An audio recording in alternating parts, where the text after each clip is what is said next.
Eder, Mech, Pallister. A Trieste c'è stato il secondo funerale di Liliana, ma tu, Sebastiano, secondo Silvia, te ne sei andato via per non andare. Ma guarda, sapevo che la mia presenza al funerale avrebbe innescato problemi, polemiche, anche perché i rapporti con i familiari mio non è mai stato buono, capisci? Non sono mai stato accettato dalla famiglia. Ho sofferto molto in questi giorni. A volte mi domando che vita è quella che sto facendo, perché senza Liliana, vivendo a casa, nei suoi ricordi, nelle sue cose, nei suoi armadi, tutto mi parla di Liliana. Questo è un dolore ancora più forte, e non essere stato lì è proprio perché per rispetto suo, per non innescare problemi, storie, diciamo dolore, allora ho preferito non andare al funerale. Sergio non ti voleva perché dice che tu c'entri con la morte di Liliana. Ma io anche posso capirlo, perché mi rendo conto che il momento è delicato e lui l'ha già detto tante volte, so che nasce da questo suo dolore, da questo suo momento difficile, perciò io rimango così in silenzio e non mi preoccupo di queste sue affermazioni, proprio perché so che non sono fatte proprio così in maniera sua, dovuta a questo suo dolore. Per me è da diciamo una settimana che sono veramente sotto pressione e una grande sofferenza per quello che è successo anche ieri. Io ho deciso di non andare al funerale, un po' per rispetto verso Liliana, perché c'erano i familiari che comunque tra noi non sono mai stati momenti tranquilli tra noi, tra me e i familiari. Di conseguenza ho evitato di andare lì a quasi trovare un ambiente non giusto, ecco. E allora mi sono ritirato, ho messo tramite la stampa una lettera, ho voluto pubblicare una lettera in cui dicevo a Liliana proprio delle parole veramente uscite dal mio cuore. E diciamo, ho voluto vivere quel momento da solo. E quando sarà il momento, quando tutto sarà spento, allora in quel momento andrò a trovare Liliana. Io posso dirti che 32 anni di vita insieme a Liliana sono gli anni più belli che io abbia passato nella mia vita, perché ci siamo trovati in sintonia, abbiamo avuto la nostra vita. Non è stato facile all'inizio per me lasciare la mia famiglia, i miei figli, però con loro ho parlato di questo, ho raccontato quali erano i miei progetti, le mie cose, che io comunque sarei rimasto vicino a loro sempre, e ho vissuto con Liliana 32 anni veramente meravigliosi. Noi si frequentava fino a che la mamma di Liliana era viva, per carità, noi si andava dal fratello nei momenti dei compleanni, delle festività, e comunque si frequentava, perciò tutto è nato dopo la scomparsa di Liliana, che il rapporto si è, diciamo, un po' arrugginito, e di conseguenza accuse, sopraccuse, queste cose qua. Io ho continuato la mia vita assieme ai miei legali, assieme a Anna Maria Casale, che veramente mi sta vicino, e abbiamo l'occasione di parlarne di queste cose qua. Sono momenti estremamente duri, difficili, perché io da 4 anni e 4 mesi sono da solo. Vivo da solo, vivo nella casa dove ho vissuto con Liliana, ho tutte le sue cose, tutti i suoi vestiti, tutte le sue cose, e per me è veramente un momento, specialmente quello che è successo ieri, per me è stato veramente drammatico. Ciò non toglie che al funerale non sei andato. No, assolutamente no. È stata una mia scelta che io non ho voluto. Io il funerale di Liliana l'ho già fatto, quando era il momento.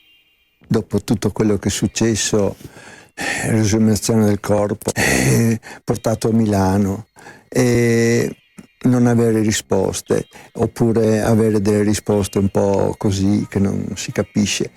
2 consulenze medico-legali che sono una in contrasto con l'altra. Cioè io dico, vorrei sapere cosa è successo veramente.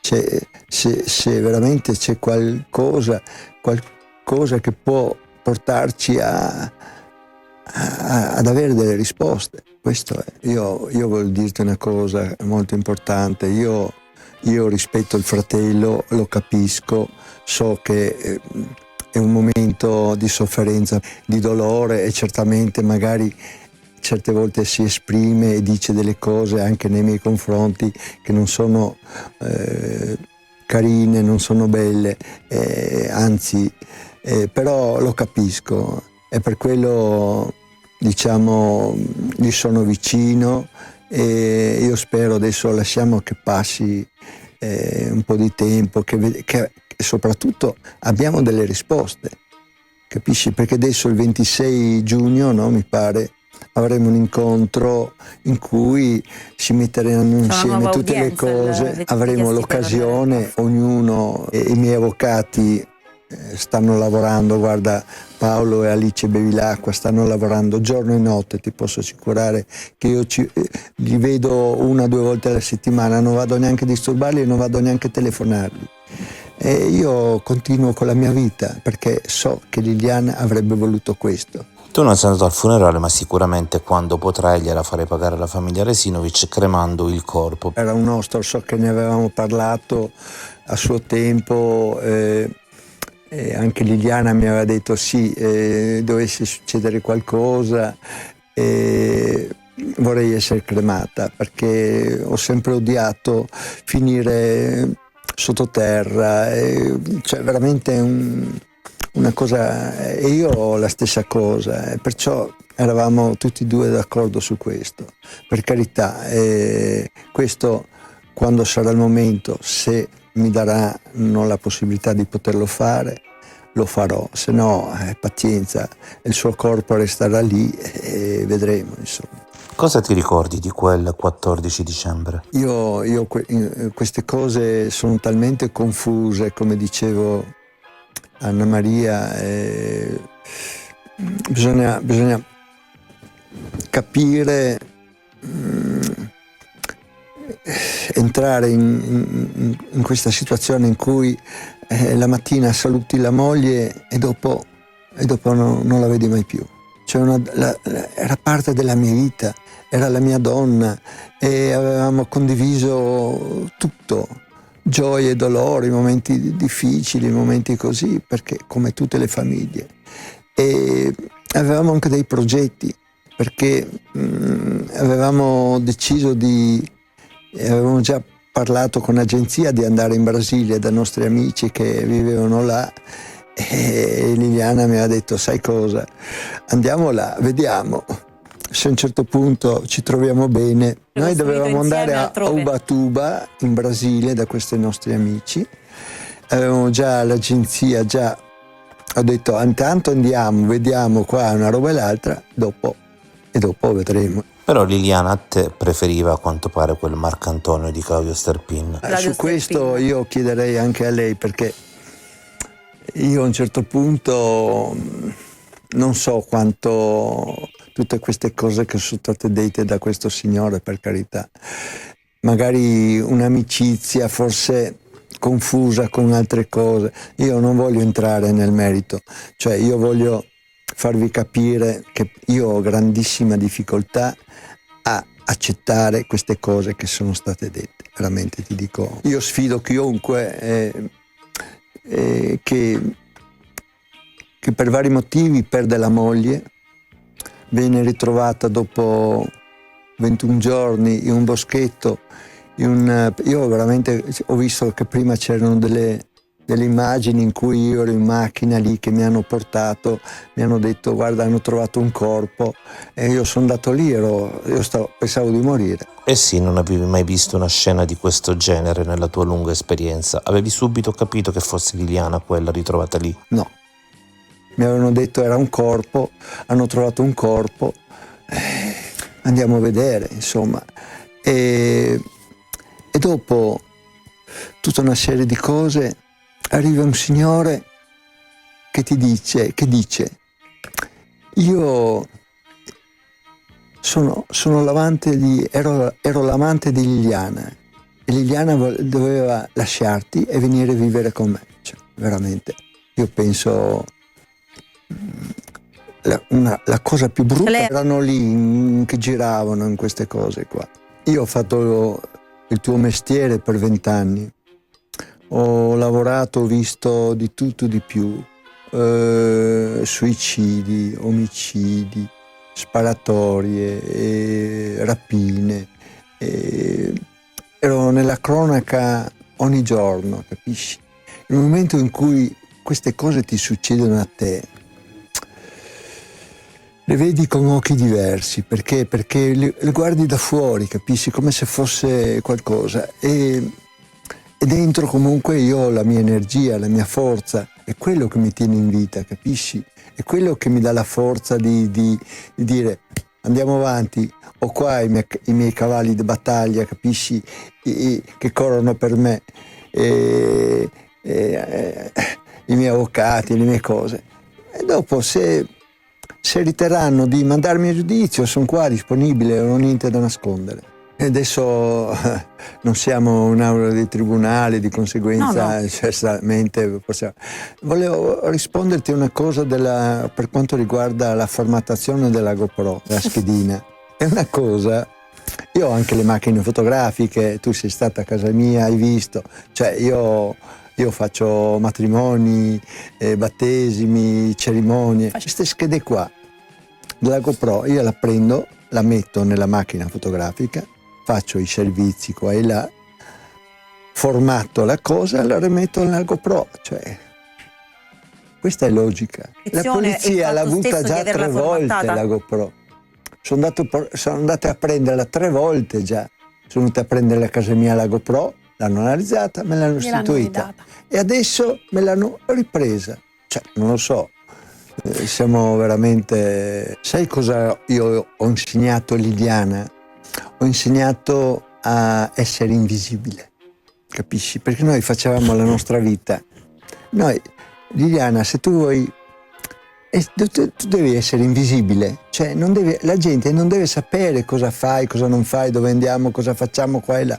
Noi facevamo la nostra vita, cioè siamo goduta, abbiamo viaggiato.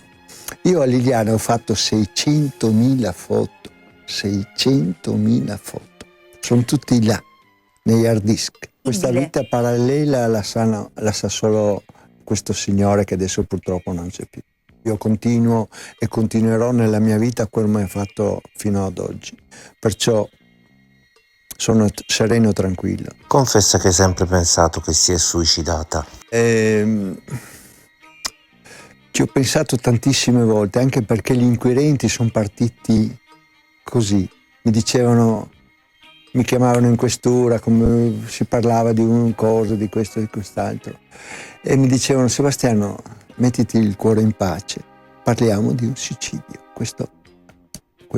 Infatti il dottor De Nicolo ha chiesto l'archiviazione per suicidio.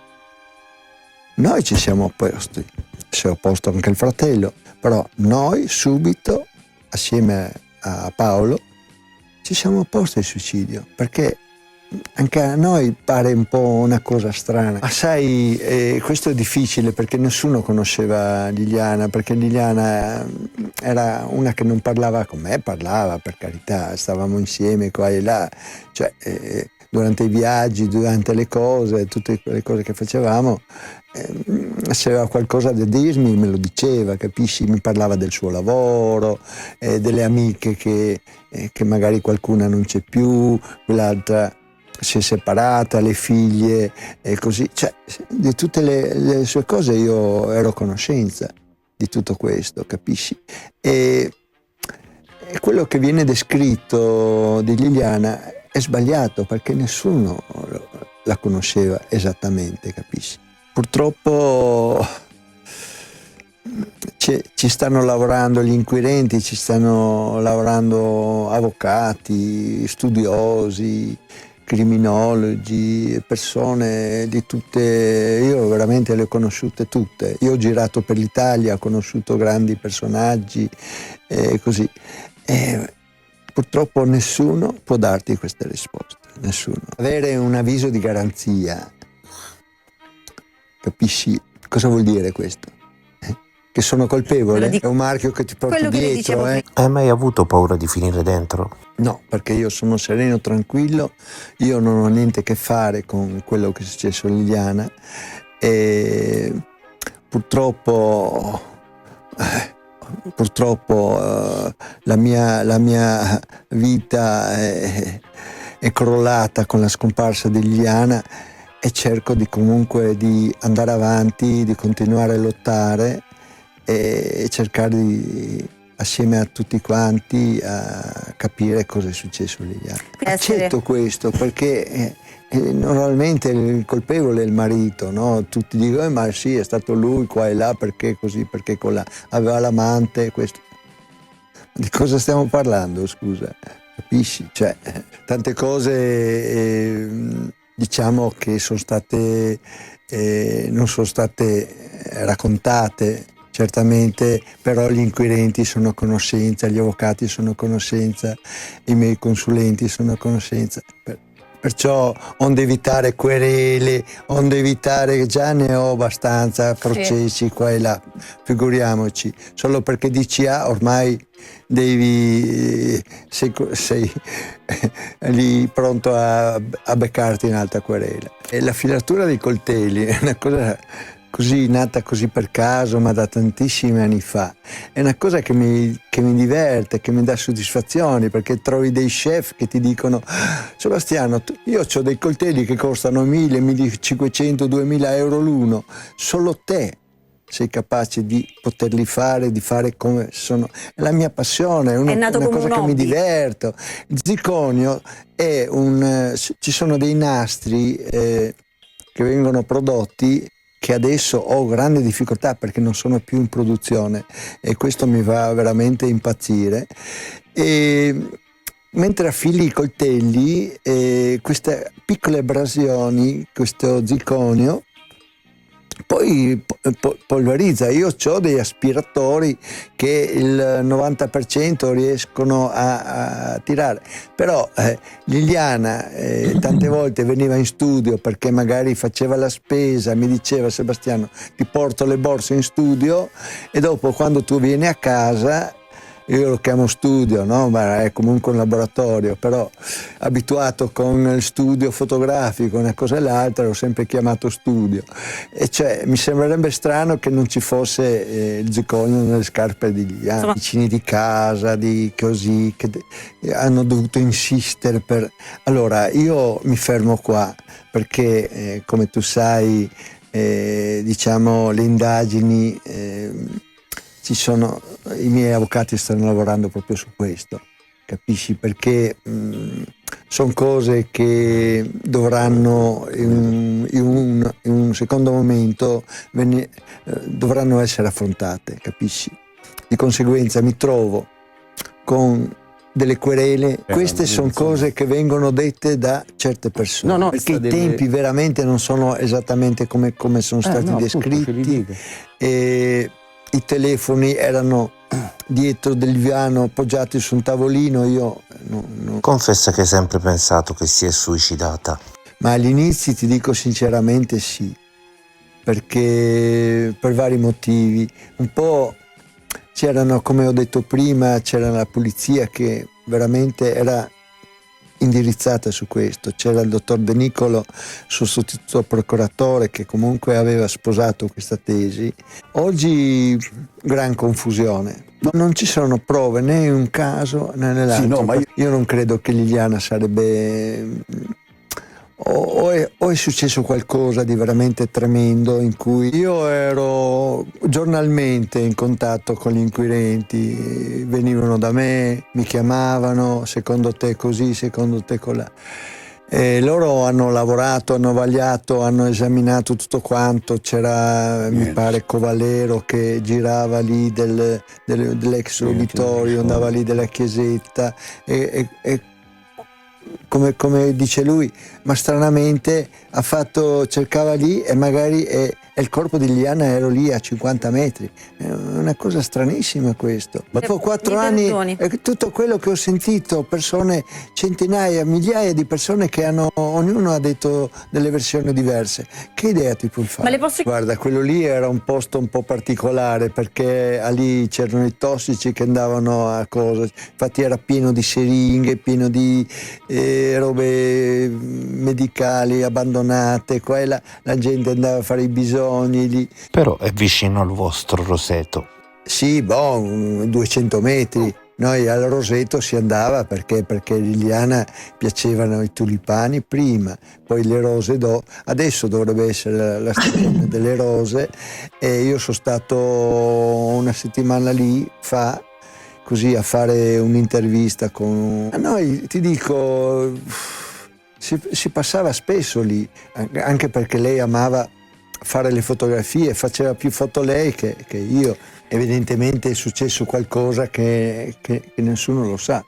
Ehi, non dimenticare di iscriverti a questo canale.